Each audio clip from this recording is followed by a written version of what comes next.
우리나라만 봐도 투자자들이 엄청난 게 저희가 지금 연이어서 리포트를 만들고 있는데 파시는 분이 어마어마해요. 그러니까 그만큼 그동안 갖고 있었다는 뜻인데 이제 금이 너무 오르다 보니까 뭔가 나비 효과처럼 투자 방식도 달라지던데 이 또한 저도 살 걸 이 생각했던 것 중에 하나인데 ETF가 엄청 뜨더라고요. ETF는 뭐 여러 가지 종류가 있겠지만 일단 금 선물 ETF가 있잖아요. 이게 대표적입니다. 이 금값이 많이 올랐다라고 하는데요. 사실 금값이 본격적으로 오르기 시작한 게 금 ETF가 나오면서 본격적으로 올랐거든요. 오히려요? 네, 왜냐하면 이 금 ETF는 금이 가치가 갖는 게 두 가지가 있잖아요. 실물 가치와 투자 가치가 있습니다. 실물 가치는 그야말로 이제 뭐 귀금속 아니면 금리를 한다든가 이런 데 쓰이는 거고 투자 가치는 그야말로 투자 수단입니다. 그런데 이 금을 투자하는 게 사실 좀 마땅치 않고 쉽지가 않아요. 우리가 금 선물 얘기하고 있는데 사실 그 뭐 금 선물 시장에 접근할 수 있는 딜러가 이 개인들이 금 선물 이거 쉽지 않거든요. 그리고 잘 인지도 안 되기는 하죠. 그런데 ETF라고 하는 건 개인 투자자들의 투자에 대한 대상에 대한 접근을 굉장히 쉽게 만들어진 툴이에요. 그러다 보니까 ETF가 나오고 나서 투자 가치가 그러니까 투자자들이 막 모여들면서 이제 금에 투자하기 편해졌구나라고 생각하면서 투자 가치가 급증했습니다. 그에 따라서 금 ETF 출시 이후에 뭐 10배가 올랐다 뭐 이런 얘기들이 나오고 있거든요. 그 얘기가 뭐냐면 만약에 실물 가치 목적으로 금이 필요하다면 그렇게 급증할 수가 없어요. 뭐 귀금속을 뭐 그렇게 많이 그리고 사나? 보관하기도 네, 맞아요. 되게 부담스럽잖아요. 그런데 ETF가 나오면서 금의 투자 부분이 부각이 되면서 투자가 쉬워지면서 금값이 올랐다라고도 볼 수 있습니다. 지금 현재 보니까 금 펀드가 국내에도 많이 나와 있어요. 맞아요. 뭐 이렇게 금 선물을 추종하는 미국 뉴욕 상업거래소에 상장된 금 선물 이걸 추종하는 것도 있고 아니면 한국거래소 발표하는 KLX 금시세 이걸 추종하는 것들도 있고요. 이 막 각 ETF마다 약간의 그 추종하는 기초 자산이 다르지만 어쨌든 기본적으로 큰 틀에서 금을 추종한다라는 측면에서 연초 이후 수익률이 상당히 좋습니다. 다들 10%를 웃돌고 있고요. 그쵸. 그리고 조금 이제 금 펀드 ETF나 뭐 금 펀드나 다 그렇습니다만은 투자할 때 좀 조심하셔야 될 게 이게 조심이라기보다는 좀 알고 하셔야 될 게 금에 투자하는 방식 아까 말씀드린 금값에 대해서 이 금값이 오르냐 떨어지느냐 이에 따라서 수익률이 결정되는 방식도 있지만 금광 회사에 투자하는 펀드도 있습니다. 그럴 수 있네요. 그러면 이 금광 회사에 투자하는 펀드는 두 가지가 가능해요. 하나는 이 회사가 정말 실적이 좋아가지고 올라가는 측면이 있거든요. 그러니까 그냥 똑같은 주식회사로서 주식회사 주식 이제 투자하듯이 그렇죠. 그리고 금값이 오르니까 이 회사에 뭔가 포텐셜이 좋아지겠구나 하는 이 금값 상승에 따른 기대감으로 또 그 주가가 형성되는 느낌이 있어요. 생각을 못했지. 그래서 어떤 경우에는 금값은 오르는데 금광 주식은 안 오르는 경우도 있고요. 그래요? 그냥 이 회사가 실적이 안 좋으니까. 그렇죠. 단순하게 그렇죠. 혹은 금값이 오르는 것보다 금광 회사의 주가가 더 많이 오르는 경우도 있어요. 그래서 그냥 순수하게 내가 금 상승분해서에 대해서만 매매 차익을 먹겠다, 투자 차익을 먹겠다라고 하면 내가 투자하고 있는 ETF가 금 가격에 따라 달라지는 건지 아니면 금 가격에 따라서 영향을 받는 금광 회사에 투자하는 건지 이걸 좀 구분하셔야 됩니다. 이건 좀 공부를 해서 어디에 넣을지는 좀 판단이 필요하긴 하겠어요. 스스로. 대체로 약간 편하게 투자하려면요, 그냥 금값에 따라서 달라지는 ETF가 좋아요. 왜냐하면 금광 회사에 투자는 그 또 회사에 대한 분석이 들어가야 되거든요. 그렇죠. 이게 그냥 시세에 두면 되니까 이거 그냥 사서 편하고 그런 것 검색도 좀 편하고 맞아요. 그런 것도 있기는 하죠. 지금 이제 투자 방법 말씀드렸는데 그 중에 하나가 이제 지금 또 각광을 받는 게 골드바였어요. 근데 저는 막연하게 골드바를 얼마 하길래 이렇게 사는 거야 했는데 이게 제가 살 수 없는 가격이긴 하더라고요. 근데도 품귀 현상이에요. 아까 중앙은행이 이제 사들였다는 거와 조금 연관이 될 수도 있지만 이게 이제 비싸서 못 사는 게 아니라 오히려 없어서 못 사거든요. 이게 조폐공사가 이제 공급을 이제 판매를 중단한 것도 이 정도예요. 아니면 총 양이 적었던 걸까요? 아니, 조폐공사도 금을 이제 골드바를 만드는 거잖아요. 보면은 그 원재료는 금입니다만은 조폐공사 만들고 보면 거기 이제 조폐공사 이렇게 뭔가 뭐 찍어 있잖아요. 이거 순금이다 이렇게. 그럼 조폐공사는 그 골드바를 만들 때 원재료는 어디서 갖고 오나요? 수입해서 갖고 와야죠. 그렇죠. 너무 인기가 많으니까 글로벌적인 현상이니까. 그러니까 실물을 수입을 해 와서 조폐공사가 약간의 가공을 해서 팔아야 되는데 이게 실물 금이 너무 이게 원래 들어오는 양 자체는 비슷해요. 네. 근데 수요가 수요가 폭발하다 보니까 많으니까. 이게 수요와 공급 측면에서 네. 공급이 딸리는 겁니다. 그래서 원래 골드바를 신청을 하면 한 3영업일 내에 만들어가지고 준다라고 해요. 그러니까요.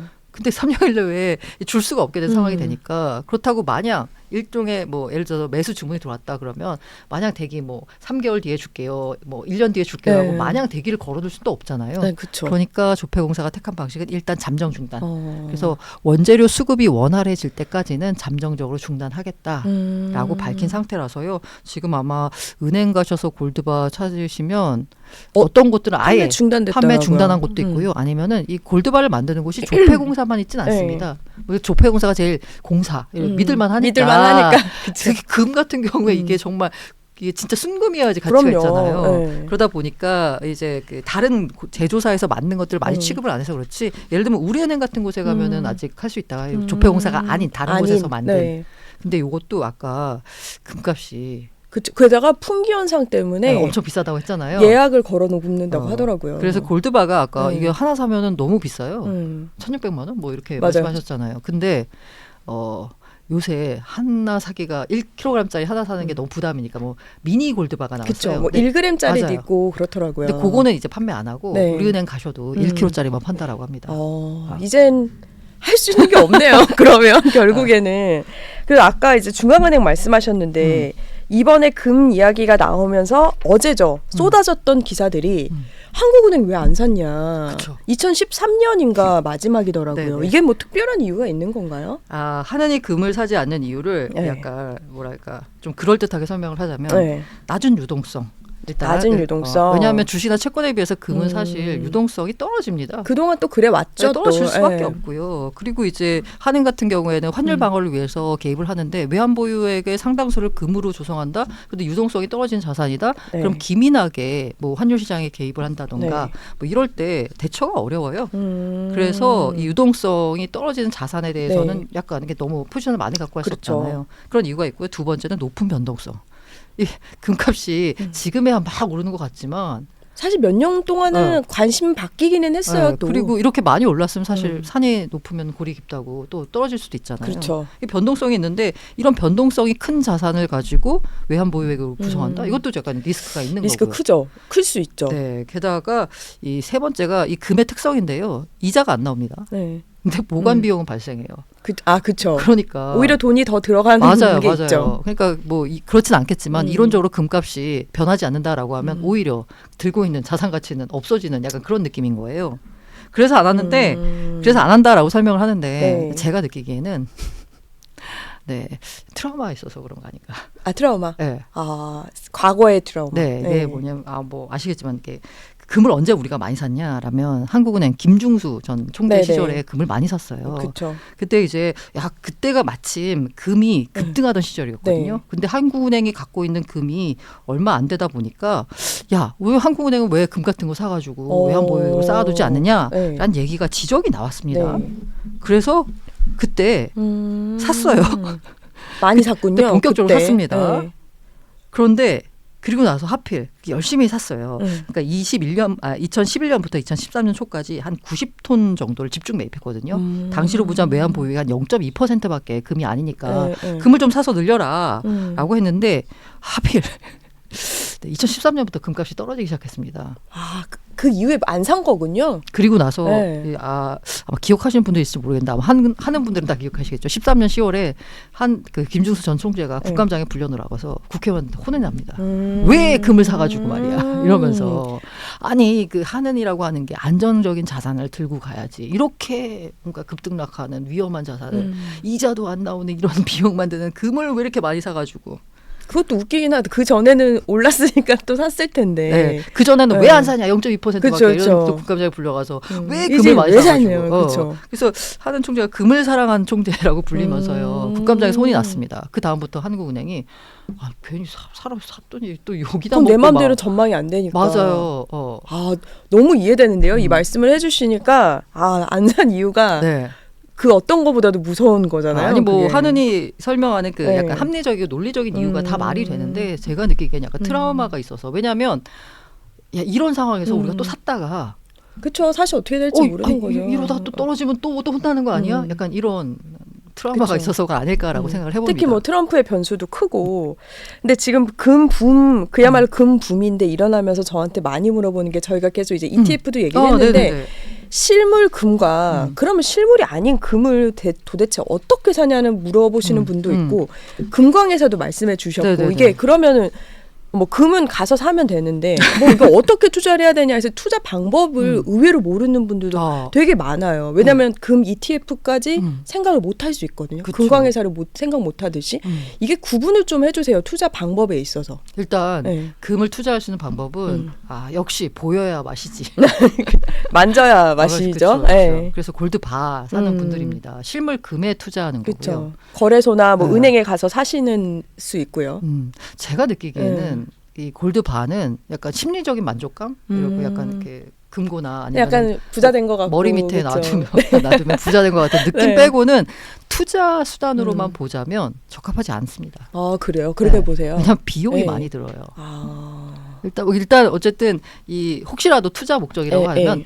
혹시라도 길게 갖고 간다라고 하면 그 비용 부분이 네. 거래에 따른 비용 부분이 이제 만약 10년 동안 한 번 거래한다라고 하면 비용 자체가 이제 줄어드는 셈인 거잖아요. 그렇죠. 근데 만약 매매를 자주 한다. 뭐 1년에 뭐 한두 번 샀다 팔았다 한다라고 하면은 거래 비용이 많이 들어요. 일단 실물금은 구입할 때 네. 이게 물건을 사는 거잖아요. 네. 쉽게 말하면 우리는 이걸 금을 물건을 산다고 생각하지 않지만 어쨌든 물건을 사는 셈인 그렇죠. 거잖아요. 부가가치세가 붙습니다. 10%. 더 붙는 거네요. 그렇죠? 네. 내가 산 매매 거에서. 수수료 네. 5% 붙습니다. 아. 그 보관할 때 어디다 보관해야 돼? 뭐 집에다 놔두면 뭐 괜찮겠지만 또 금을 그러진 들고 않겠죠. 거니까 그쵸. 또 어딘가에 또 보관할 때 또 보관 비용 보관비. 들잖아요. 네. 반면에 그러면 네. 보이지 않는 금. 이건 어때요? 거래가 편하죠. 어떻게 때문에. 근데 그러니까 계좌를 만들어야 되는 거잖아요. 일단 그쵸? ETF 금 ETF는요. 네. ETF잖아요. 그 ETF 혹시 다른 ETF 거래해 보신 분들이라고 하면 그냥 똑같습니다. 그쵸. 기초 자산이 금이라라는 것만 다르고요. 금 펀드 같은 경우에는 펀드잖아요. 네. 펀드 투자하시는 거하고 똑같습니다. 의외로 그거를 다른가라고 생각하는 아니요. 분들도 똑같아요. 있어요. 이 뒤에 붙는 거 네, ETF, 펀드 요거에 따라서 투자하는 방법이 다른 ETF나 다른 펀드하고 똑같고요. 네. 그렇기 때문에 그 뭐 어렵지 않으시고요. 그냥 똑같다고 생각하시면 됩니다. 근데 금 ETF나 금 펀드 같은 경우에는 거래 편의성이 좋습니다. 그리고 네. 부가가치세 없습니다. 네.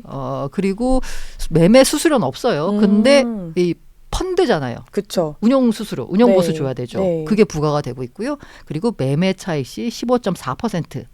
이거 이제 매매 차익을 배당 소득세로 이제 생각을 해서 네. 15.4% 세금을 내야 돼요. 아. 그런데 여기서 이제 잘 모르시는 네. 투자 수단이 하나 있습니다. 금을 어떤 투자할 거 수 있는. 있어요? 잘 모르시나? 많이 하시나? 네. 모를 수 있어요. 제가 지금 모르는 것 같아요. KRX 금시장이라고 있습니다. 네. 요전에 요거 많이 벌써 많습니다. 며칠 전에 엄청난 열풍이었죠. 근데 요거 말고 또 투자할 수 네, 있는 게 이제 골드 뱅킹이라고 해서 요거 아마 많이 그쵸, 하실 거예요. 네. 은행에 가서 그냥 금을 은행에다가 적립을 한다라고 생각하시면 돼요. 그러니까 금 계좌라고 보면 네, 맞아요, 돼요. 맞아요. 그렇죠. 네. 그건 이제 그냥 뱅킹이니까. 근데 이제 금 계좌. 시세에 따라서 그 계좌의 수치가 이제 그렇죠, 달라지는 거고. 그렇죠. 네. 네. 그리고 이 골드뱅킹 같은 경우에는 금 계좌란 말씀드렸잖아요. 눈에 보이진 않지만 내가 찾으려면 찾을 수 있습니다. 다만 찾을 때 세금 내야 됩니다. 아, 그렇죠. 네, 그러니까 네. 투자 목적으로도 뭐 나쁘지 않고요. 네. 그러니까 접근이 쉽다는 거. 근데 가장 좋은 건 KRX 금시장입니다. 요즘 인기 엄청 많아요. 네, 맞아요. 이게 그러니까 이 약간 정부가 금 거래를 양성화해야 되겠다라는 관점에서 만든 거예요. 만들어서 14년에 설립됐는데 13개의 증권사를 통해서 계좌 개설이 가능하고요. 그렇게 오래되지 않았네요. 1g 단위로 금을 직접 거래 가능한데 네. 14년 설립됐다라고 했잖아요. 네. 금 거래를 양성화하기 위해서 그럼 정부가 의도적으로 밀어주는 시장입니다. 그렇죠. 의도적으로 밀어줄 때 정부가 줄 수 있는 게 뭐가 있나요? 세제 혜택. 세제. 거의 모든 절세 혜택을 다 몰빵시켰습니다. 이 여기다가. 그리고 비교적 가격도 저렴하고. 뭐 그 단위 투자하기도, 투자 그러니까 단위로. 그쵸. 예. 그래서 여기는 양도소득세, 배당소득세, 비과세. 아까 뭐라고 말씀드렸나요? 그 ETF 매매했을 때 양도소득세 15, 배당소득세 15.4% 내야 된다. 네. 여기는 비과세. 그리고 금융소득 네. 종합과세 대상 아닙니다. 네. 그 장내 거래는 부가가치세도 안 냅니다. 세금 절세 혜택을 다 몰빵해줬어요. 네. 여기에다가. 이걸 모르고 투자하는 분들도 분명히 있었을 텐데 엄청나네요. 그래서 기왕에 투자하실 거면 그냥 그렇네요. 실물 KRX 보면은 금시장에서 그렇네요. 요거 거래하시면